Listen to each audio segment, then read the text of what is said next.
Olá, seja muito bem-vindo, seja muito bem-vinda. Eu estou aqui hoje para trazer para vocês informações sobre os fundamentos dos inversores de frequência. Então, esse aqui é o roteiro, pessoal. A gente vai fazer uma breve introdução, falar sobre os princípios de funcionamento, as partes do inversor, o que é variação V por F, a sua importância. Vamos falar sobre a região de enfraquecimento de campo, a diferença entre inversor escalar e vetorial, a instalação, parametrização e os cuidados com a medição. E depois uma breve conclusão. Então, pessoal, você já parou para pensar como você pode variar a velocidade do motor trifásico? Já pensou?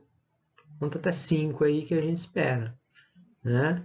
Então, se você respondeu um inversor de frequência, parabéns, tá? Então, o inversor de frequência ele tem esse objetivo, variar a velocidade de um motor trifásico de indução. Por quê? Porque ele é capaz de fornecer tensão e frequências ajustáveis, tá? E ele é usado também aí na partida, frenagem, proteção e variação de velocidade de motores.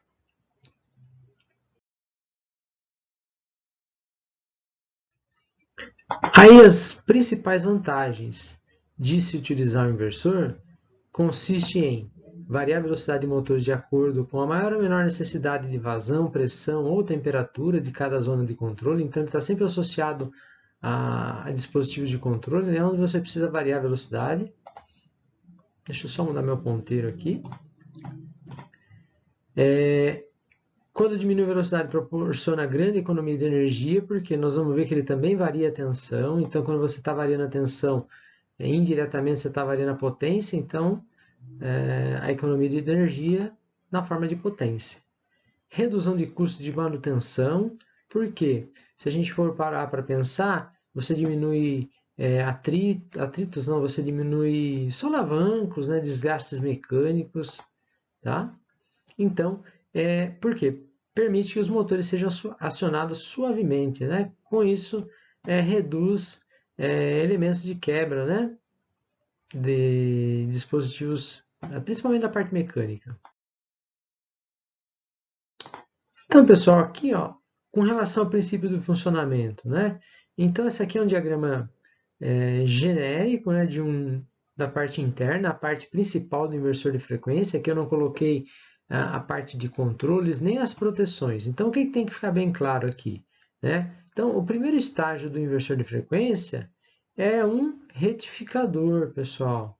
Então, a gente sabe que o retificador, né, ele converte a corrente alternada em corrente contínua. Então, logo na saída, o que era 3 fios aqui, ó, ele se torna 2 fios, um fio positivo, um terminal positivo aqui e um terminal negativo aqui. Então, retificou, né, em corrente contínua, tá?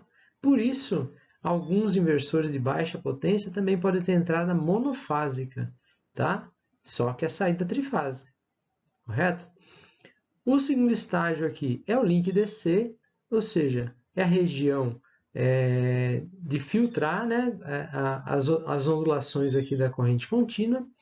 E por último, na verdade, aqui, esse último estágio aqui com esses 6 IGBTs, né, IGBT é um tipo de transistor com porta isolada, tá? IGBT.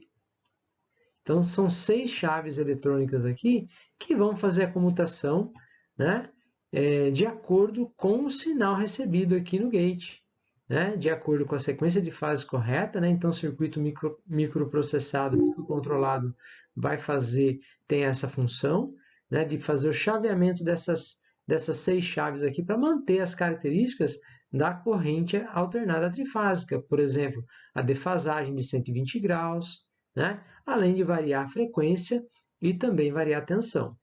Tá? Então, o inversor, na verdade, é esse último estágio aqui.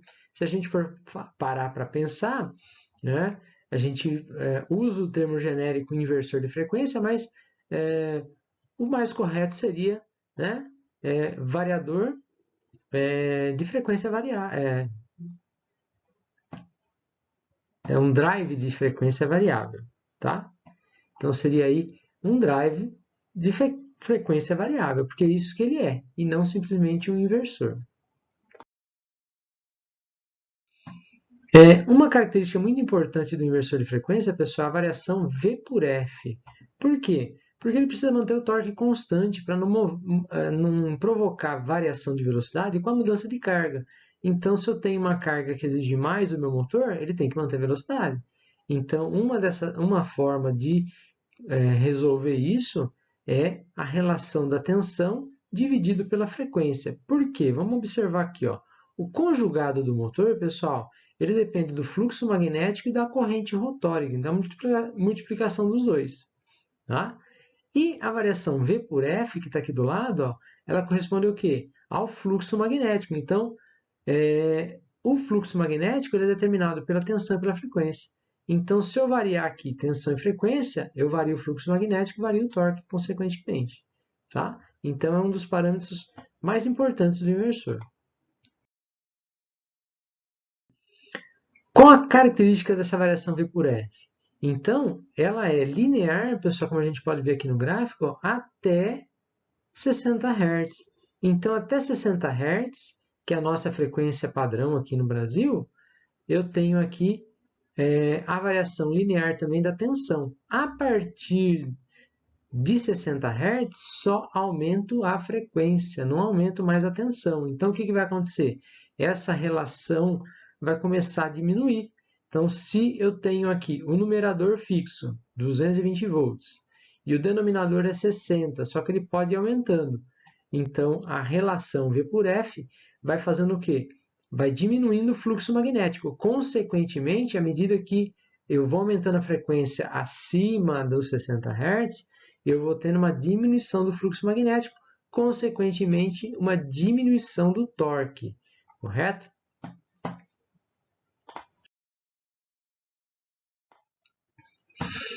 Então, é isso que está representado nesse gráfico aqui.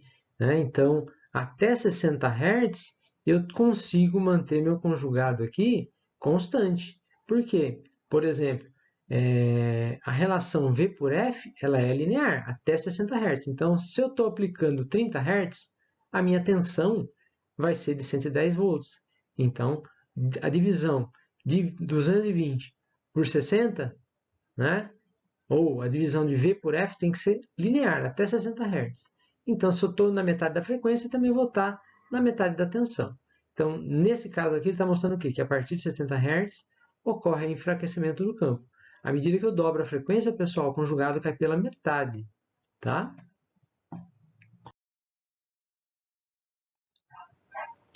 Agora, aqui nós vamos falar sobre a diferença entre o inversor escalar e o inversor vetorial. Então, aqui, ó, vamos começar falando aqui do escalar, tá? Então, um detalhe importante, pessoal, normalmente os inversores eles já têm essas opções selecionadas por meio dos parâmetros. Então, não é que você vai comprar um modelo de inversor que ele vai ser só escalar ou só vetorial. Hoje, né, é um recurso que a gente só seleciona por meio dos parâmetros, tá? Então, o que é o inversor escalar? O inversor escalar é aquele que deixa o torque do motor proporcional a essa relação de tensão e frequência, ou seja, é o modelo que eu acabei de explicar para vocês lá. Então, no inversor escalar, a frequência e a tensão vai aumentando de forma linear, na mesma proporção, tá certo?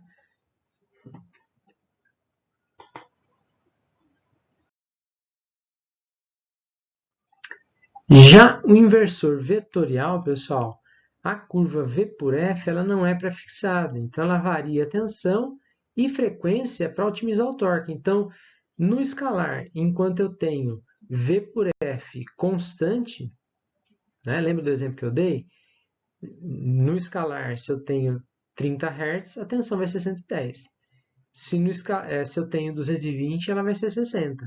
E assim por diante, para manter o quê? Sempre a divisão V por F constante. Aqui é diferente, ela não é prefixada. Ela varia a tensão e frequência para otimizar o torque. Então vamos pegar um exemplo, uma carga de alta inércia, que eu preciso de muito esforço do motor no momento da partida. Então eu consigo, né, aumentar a tensão e deixar a frequência bem baixinha, porque de repente eu quero acelerar, né, para otimizar o torque, tá? Então, outro detalhe também, ó, ele detecta as variações de corrente quando eu trabalho no modo vetorial, sensorless, ou seja, sem sensor nenhum, sem realimentação, né? Ele fica monitorando a corrente do motor para fazer o controle de torque. Ou por meio do encoder. Então, se eu quero um sistema em malha fechada, eu tenho a opção de instalar um encoder para ter a resposta do circuito dessa velocidade. Essa curva aqui, ela representa, esse gráfico aqui, ele representa aqui a relação entre a corrente do motor, a de magnetização e a corrente rotórica, né? Então, é por meio da medição da corrente aqui que ele calcula a corrente rotórica aqui necessária, né? Tá? Antes de colocar em funcionamento, é importante fazer uma revisão do circuito de alimentação, da isolação entre as fases, isolação para massa. Então aqui, como podemos ver, na parte superior nós temos a entrada de alimentação, que aqui no caso está passando pelo disjuntor, para depois alimentar o inversor. Na parte inferior nós temos aqui a saída que vai para o motor. Do lado direito aqui nós temos os bornes das entradas digitais. E aqui nós temos a conexão do potenciômetro. Então, antes de colocar em funcionamento, com alimentação desenergizada, então na parte superior aqui o circuito está desenergizado. Eu estou com o multímetro aqui, como vocês podem observar, na escala de resistência ohmica, e vou fazer o teste de resistência da entrada entre a fase RS, certo? RT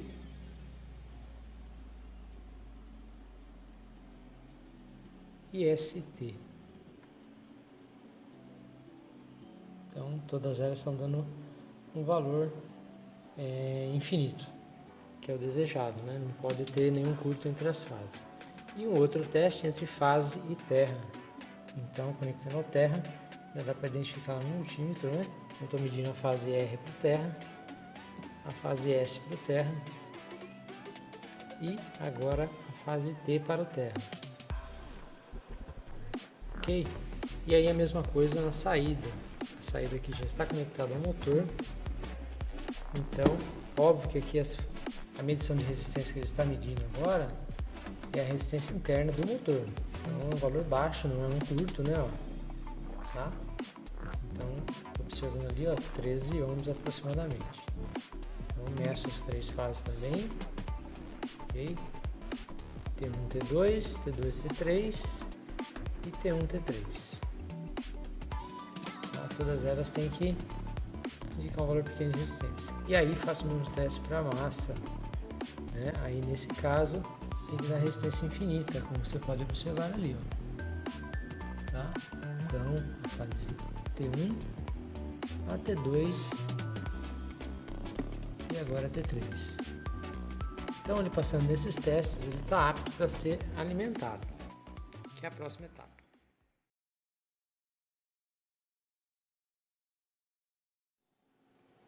Um ponto importante para energizar o motor, ele tem que estar fechado, ou uma estrela ou um triângulo, de acordo com a tensão da rede. Aqui, como o meu conjunto, a minha rede de alimentação é 220 volts, então eu fechei meu motor para triângulo. Então eu fechei aqui, ó, 1,6, 2,4, 3,5, de acordo com a placa de ligação. Agora sim, eu vou energizar o meu circuito, eu vou ligar a chave geral e energizar. Então agora está pronto para operar. Quando o inversor sai da caixa, ele já está pronto para operar. Então aqui no meu caso basta só energizar.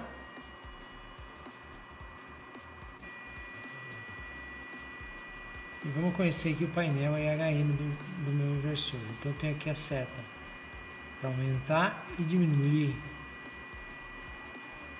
os parâmetros ou a frequência. A tecla prog eu entro dentro da operação dos parâmetros. O jog é uma frequência inicial. Essa outra seta aqui é para inversão do sentido de rotação. Quando eu aperto, ela troca ali, ó. Tá? Aqui a opção local e remoto. Lembrando que local é aqui IHN. E o modo remoto se eu instalar algum botão lá nas minhas entradas digitais. Aqui o botão liga e desliga. Se eu apertar aqui o Start, o meu motor já vai funcionar. Como vocês podem ver aí, o meu motor já está funcionando. Aí, voltando aqui, eu consigo aumentar a frequência e aí a velocidade também vai aumentar. Vamos fazer um teste aqui.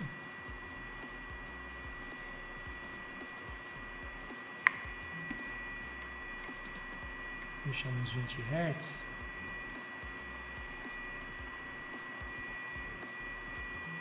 Ok, agora vamos ver o motor lá. Então aqui vocês conseguem perceber que a velocidade do motor aumentou. E ela está no sentido horário. Voltando aqui, se eu teclar para inverter, olha o que vai acontecer, vai reduzir a frequência e agora ele já reverteu a velocidade. Se eu voltar lá agora no motor, vamos ver. Agora está girando no sentido anti-horário.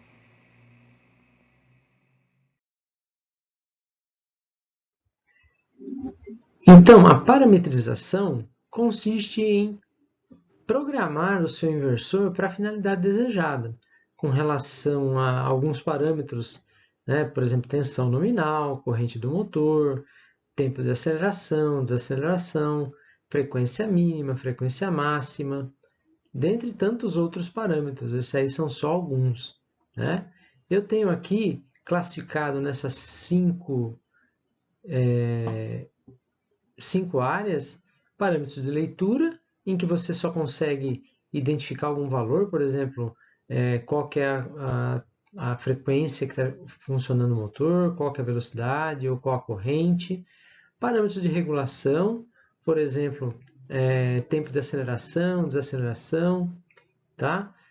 Frequência máxima, frequência mínima. Configuração aqui, por exemplo, o que vai fazer a entrada digital 1, a entrada digital 2, como é que eu vou controlar o meu inversor, se é pelo modo remoto, pelo modo local, tá? Parâmetros do motor, como corrente, tensão, potência, tá? Isso aí varia de inversor para inversor. Parâmetros especiais, outros como controles PIDs, uso de encoder. Então agora aqui nós vamos ver como alterar os parâmetros. Né? Então vamos supor que você queira carregar o padrão de fábrica, que pegou um inversor usado e não sabe a real programação. Então você vem aqui em prog. Se não tiver no P000, o meu já está, é só navegar aqui na flecha. Tá? Se você segurar apertado, ele vai rápido. Se você pode ir um por um. Apertar prog de novo. Tá? Então, P005 ele vai liberar o acesso aos parâmetros. E aí eu aperto prog de novo para confirmar. O P204, então vou navegar até lá, ó. P204, apertar prog de novo, ele está em 0. Quando eu carrego 5 aqui, ó, ele já voltou para o padrão de fábrica. Então se eu apertar o prog de novo, ele está lá no P0. Se você apertar o prog de novo, ele está em 0, tá vendo? Então aqui ele já está com o padrão de fábrica carregado. Agora nós vamos ver como alterar o parâmetro aqui de regulação, por exemplo. A primeira coisa é ver se está liberado o P00. Então o P00 tem que estar, aperta o prog de novo, ele tem que estar em 5. Se ele estiver em 0 aqui, como é o padrão, você não consegue alterar os parâmetros. Então, primeira coisa, vou voltar aqui, ó, P00, aperta prog e tem que estar 5 aqui, para qualquer mudança de parâmetro. Aperta prog de novo. Agora eu vou onde eu quero alterar. Vamos supor que eu quero alterar a frequência mínima. Então, vou lá no P133. Segura a flecha para cima, aperta o prog, tá vendo? Ela está regulada para 3. Vamos supor que eu queira, sei lá, 6. Então, na hora que chegar perto, você vai de 1 em 1. Aperta prog, certo? E volta lá no P0 e trava ele. Vamos supor que você não queira que ninguém mais mexa aqui, ó. Você vai lá no P0, põe ele para 0. Ok, travei ele aqui, então não tem mais como alterar. Vou pôr no P02 que eu quero ver a frequência na hora que ligar. Então, na hora que ligar, ó, olha lá, a mínima agora é 6, certo?